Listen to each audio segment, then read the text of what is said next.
নমস্কার বন্ধুরা, welcome to my channel. আপনারা সবাই কেমন আছেন? আশা করি সবাই খুব ভালো আছেন। তো আজকে আমি দেখাতে চলেছি চিকেন বিরিয়ানির রেসিপি। খুব কম সময়ের মধ্যে আপনারা বাড়িতে এরকম চিকেন বিরিয়ানি কিভাবে তৈরি করবেন সেটাই আমি শেয়ার করছি। তো একদম রেস্টুরেন্টের মতো দেখতে হয়েছিল, খেতেও দুর্দান্ত হয়েছিল। তো চলুন আপনারা দেখতে থাকুন কিভাবে খুব কম সময়ের মধ্যে বাড়িতে এরকম চিকেন বিরিয়ানি তৈরি করবেন।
শুকনো লঙ্কা, সামরিচ মানে সাদা গোলমরিচ, সাজিরে,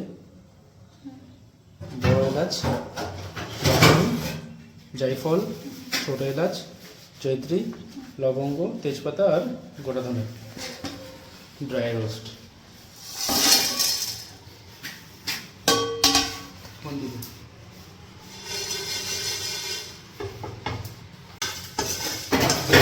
মশলাগুলোকে এবার ড্রাই রোস্ট করে নিতে হবে।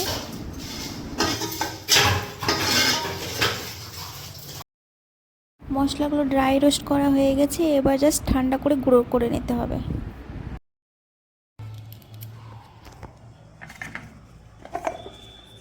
গুঁড়ো করা হয়ে গেছে, এবার আদা রসুন পেস্ট করে নিতে হবে।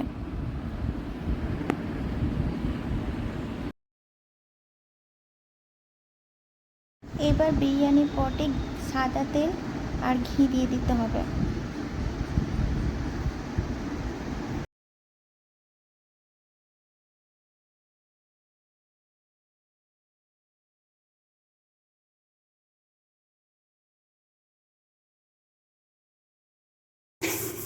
তেলটা গরম হয়ে গেলে এবার পেঁয়াজগুলোকে দিয়ে দিতে হবে। এবার ভালো করে নাড়াচাড়া করে পেঁয়াজগুলো লাল হওয়া পর্যন্ত ওয়েট করতে হবে।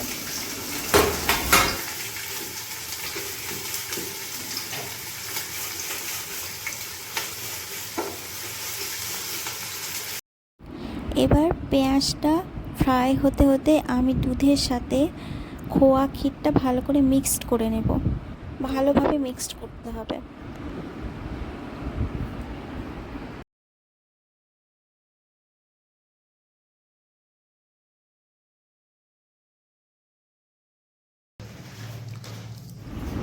ক্ষীরটা মিক্সড হয়ে গেছে, এবার কেশরটা দিয়ে রেখে দিতে হবে।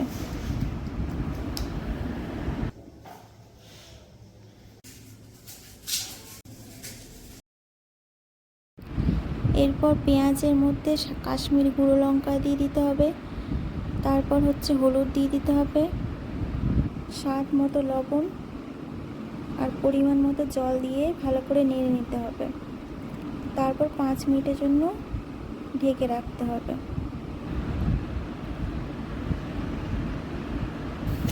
এরপর আলুগুলোকে দিয়ে দিতে হবে পেঁয়াজের মধ্যে।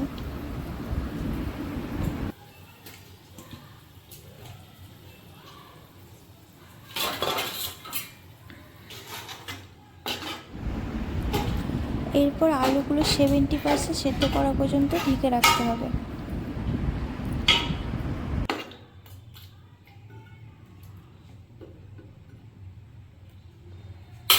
আলু সিদ্ধ করে দেবে।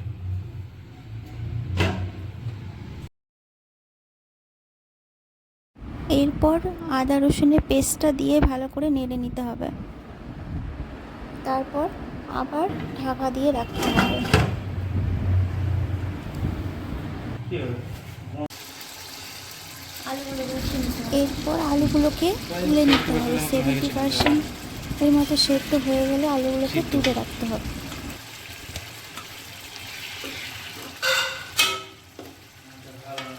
এটা পুরোনো আলু হলে আরো বেশি ভালো হতো। আলুগুলোকে তুলে এবার এক এক করে চিকেনগুলোকে দিয়ে দিতে হবে।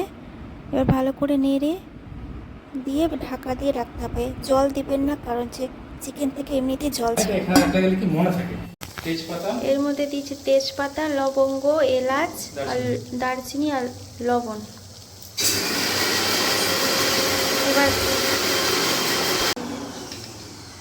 এরপর জলটা গরম হয়ে গেলে বাসমতি রাইসগুলো জলের মধ্যে দিয়ে দিতে হবে।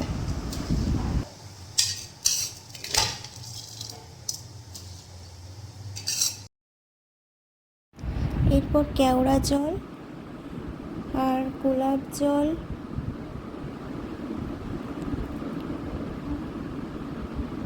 আর মিঠা আতর দিয়ে ভালো করে মিক্সড করে নিতে হবে।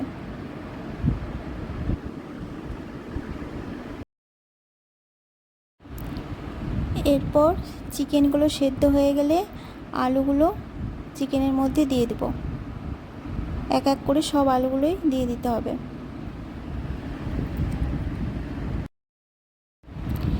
এরপর ফার্স্টে যেই মশলাগুলো ড্রাই রোস্ট করে গুঁড়ো করে রেখেছিলাম সেগুলোকে দিয়ে দিতে হবে।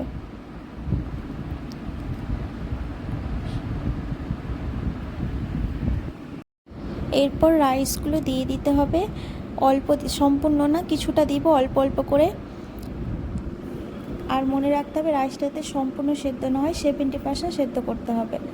এরপর দিয়ে দেব দুধ, খোয়া আর কেশরের মিশ্রণটা।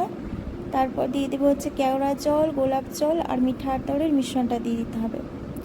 এরপর আবার রাইস দিতে হবে।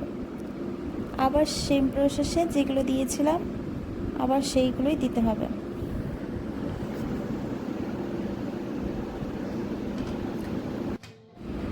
এরপর বিরিয়ানিতে দম দেওয়ার জন্য ঢাকা দিয়ে রাখতে হবে। আমরা যেহেতু বিরিয়ানি পট ইউজ করছি তাই চারিদিকে আটা লাগানোর প্রয়োজন নেই, শুধু নিচে একটা তাওয়া রেখে দিতে পারেন, তাহলে নিচটা লাগবে না। আর আমাদের দম দেওয়ার সময় মনে রাখতে হবে আমাদের 10 মিনিট হাই ফ্লেম আর 15 মিনিট লো ফ্লেমে রাখতে হবে গ্যাসটা। এই দেখুন হয়ে গেছে কি সুন্দর রেস্টুরেন্ট স্টাইল বিরিয়ানি।